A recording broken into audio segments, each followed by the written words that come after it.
Captain Brett Crozier had a 30-year naval career as a helicopter pilot, fighter pilot, and commanding officer of the world's most powerful vessels.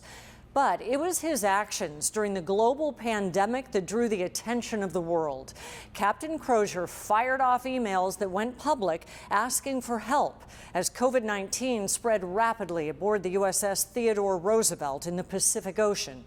I sat down with Captain Crozier to talk about the decision he made, which ultimately led to his dismissal, and his new book about lessons in life, loyalty, and leadership. I think everybody should visit Japan. The commanding officer of the aircraft carrier, the USS Roosevelt, Captain Brett Crozier, found himself in a new kind of fight in March of 2020. 1,200 of his sailors had COVID-19, and the tight quarters were spreading the virus like wildfire. But that certainly was a seminal moment for me in my career, and it goes back to what I was taught at the beginning. Your priorities as a leader are to take care of your people. Crozier took the carrier to Guam and sent a leaked email to the Navy pleading for help. Crozier wanted to get the bulk of the crew off the ship and into quarantine on Guam, saying in the letter, "If we do not act now, we are failing to properly take care of our most trusted asset, our sailors." I knew that no one cared about my sailors as much as I did.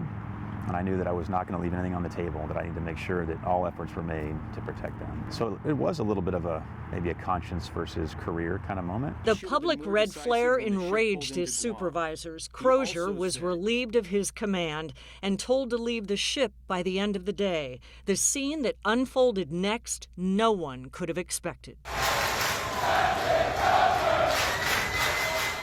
I mean, at the end of the day, the captain of a ship is accountable for everybody on board that ship. Take whatever criticism and also the accolades that come with that. Crozier took another assignment in the Navy and retired 2 years later in 2022.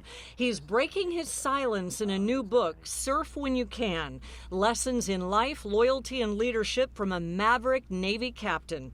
Crozier tells me it's a chance to say goodbye, recognize hard work, and share stories. I did want to kind of set the record straight, not to defend my actions, but to make sure people knew that I wasn't angry at the Navy. I didn't leave with any kind of bitterness. The Navy ultimately did what they thought was best. In the book, Crozier reflects on his past, commitment to doing the right thing, and the importance of kindness, teamwork, and never turning down an espresso. A lesson he says he learned from Luigi, a lieutenant colonel in the Italian Army, while Crozier was stationed in Naples, Italy. And I credit Luigi with reminding me the importance of spending time with your coworkers outside of work. Because in doing that, you build a positive culture. You build trust. And of course, as the title suggests, Crozier, now a resident of Coronado, recommends you always surf when you can. But I always try to find time to do something outside of work, either physical, like go hiking, or spend time with the family. And I think understanding the importance of a life-work balance is critical to anybody's success. So surfing for me was that balance. Captain Crozier is still fighting for veterans in his new role as Chief Operating Officer for Veterans Village of San Diego. He works to help those who need a hand, need help getting off the street, getting a job, paying rent, all the challenges facing homeless veterans. Crozier will be debuting his book at an event Tuesday, June 20th at Warwick's in La Jolla at 7:30 p.m.